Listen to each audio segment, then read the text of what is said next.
Hi friends, welcome to my channel. AP వాతావరణ శాఖ నుంచి వెదర్ రిపోర్ట్ అయితే వచ్చింది. బంగాళాఖాతంలో ఏర్పడిన అల్పపీడనము క్రమంగా బలహీనపడుతోంది. అలాగే ఉపరితల ద్రోణి అయితే కనుక కొనసాగుతోంది. సో వీటి ప్రభావంతో ఏపీలో ఇవాళ పలు జిల్లాల్లో వర్షాలు కురుస్తాయని వాతావరణ శాఖ అయితే తెలిపింది. సో ఏ జిల్లాల్లో వర్షాలు కురుస్తాయి, దానికి సంబంధించిన వివరాలు తెలుసుకుందాం.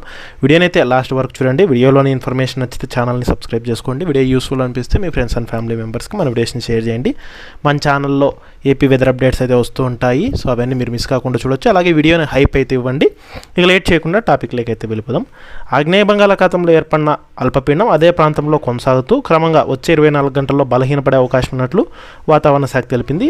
దీనికి తోడు ఉపరితల ద్రోణి అయితే కనుక కొనసాగుతుంది. ఇక దీని ప్రభావంతో ఉత్తర కోస్తా, దక్షిణ కోస్తా జిల్లాల్లో వర్షాలు కురిసే అవకాశం ఉన్నట్లు వాతావరణ శాఖ అధికారులు అయితే తెలిపారు.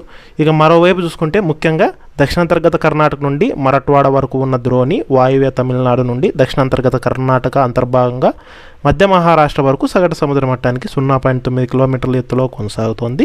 ఇక యానాం మరియు ఆంధ్రప్రదేశ్లో దిగువ ట్రోపో ఆవరణంలో ఈశాన్య తూర్పు దిశ నుంచి గాలులు అయితే వీస్తున్నాయి.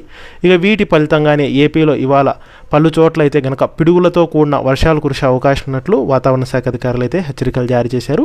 ముఖ్యంగా ద్రోణి ప్రభావంతో ఏపీలో ఇవాళ శ్రీకాకుళం, కోనసీమ, ఏలూరు, కృష్ణా, గుంటూరు, బాపట్ల జిల్లాల్లో అక్కడక్కడ పిడుగులతో కూడిన తేలికపాటి నుంచి మోస్తరు వర్షాలు కురిసే అవకాశం ఉందని, అలాగే ఉత్తరాంధ్ర, తూర్పుగోదావరి, పశ్చిమ గోదావరి జిల్లాల్లో కొన్ని చోట్ల పిడుగులతో కూడిన తేలికపాటి వర్షాలు పడతాయని ఏపీ విపత్తుల నిర్వహణ సంస్థ అయితే కనుక హెచ్చరికలు అయితే జారీ చేసింది.